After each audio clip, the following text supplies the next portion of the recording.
How to collect rent during the coronavirus.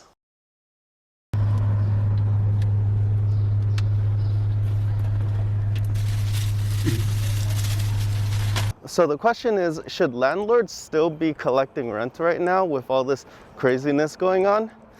Well, actually that's where I'm heading to right now, to collect some rent. So my answer would be yes, but then again, I'm not collecting rent from everybody. In times like this, the most important thing is to keep communications open and have a heart. I mean, if your tenants really lost their job and they don't have any sort of income right now, their unemployment didn't kick in yet or something, and they really can't afford to pay the rent, what's the point of sending them an email asking them to pay their rent? These are extreme times, and if they can't afford it, they can't afford it. You sending them a letter is really not going to do anything other than just sour your relationship. At this point, if you're a landlord, you should just ask your tenants, how's it going? How are they being affected by this? Are they still working? Try to work with them. But on the other hand, some people aren't affected as much. Like if they're still working, if they're working from home, a lot of companies are just doing everything completely remotely. And if your tenants have a job like that, then you can collect rent as normal, and they don't really have a problem with paying rent as normal.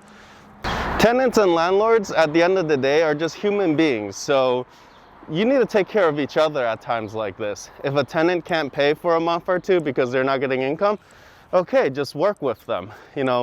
Work out some plan where they can pay after this is over. Maybe pay a little more every single month until all of it is paid back. Or if they really can't make it, it's not worth it to evict somebody and make them homeless because of something like this. You're going to be spending thousands in lawyer fees, so it really makes no sense. At the end of the day, the best solution is to just work with them. Come up with some solution. I know these times are not normal times, so just work with them, come up with a payment plan, and at the end of the day, as long as we all get through this in a healthy manner, that's all that matters. Right now, the most important thing is communication, because everyone is being affected by this, and we need to understand both sides of the story. And yes, my face is super red right now. No, it's not coronavirus. I must have eaten something that I'm allergic to, so my face is literally burning right now as I'm recording this. But I still thought it was pretty funny how I had to collect rent this month. And also I just wanted to raise some awareness of some of the problems that both sides are having right now. So I believe that if you're a tenant and you lost your job and you don't know when the unemployment check is coming in, you need to let your landlord know as soon as possible. That way your landlord can be aware of the issues that you're having. They might actually not even know, because a lot of people are working remotely and they're still getting their paychecks. So if you're in a tight spot right now, let them know and see what they can do for you. Luckily, most of my tenants didn't lose their job and they're still working remotely and getting paid as normal. I mean, life is not normal, but at least they're not in financial struggles right now.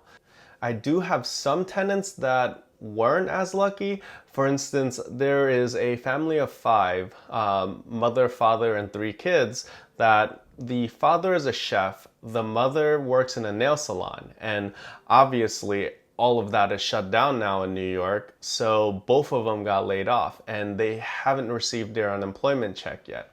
They told me that they can pay me $1,000 first and then they'll pay me the rest of it when they get their money. But I just let them know, don't worry about it right now, because what if something happened and they can't afford to eat anymore? If they gave me their last $1,000, that just makes no sense. Another tenant went to a hospital because they fell and hurt their leg. They just got back, but they're self-isolating right now because right now the hospitals in New York are like hotbeds for this virus. It's being spread everywhere and going to the hospital is not safe. So they're self-isolating. I don't want to expose myself. So again, let them know, don't worry about it. We'll talk about it at a later time. You just need to take this case by case. Most of my tenants actually pay electronically via Chase Quick Pay or Zelle or Venmo, so I don't actually have to physically go there and meet them. But if you really do need to physically go there, you need to make sure that you're keeping yourself as well as your tenants safe. So make sure to wear a mask, make sure to wear gloves, and just try not to touch things.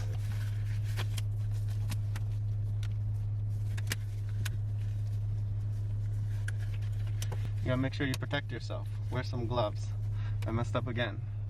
You can see how I don't usually wear gloves. We got a bag. I'm gonna just put it straight in here, seal it up. Don't touch it for a couple days. If there's any virus on it, it'll be dead by the time I touch it.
Ooh, I forgot to close this. Just don't touch anything.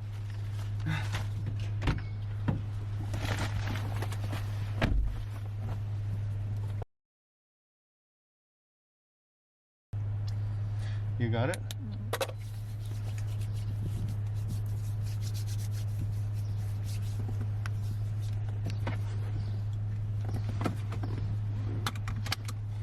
Okay. Now, there's a misunderstanding going around where people think that there is a mortgage freeze. There's no mortgage freeze.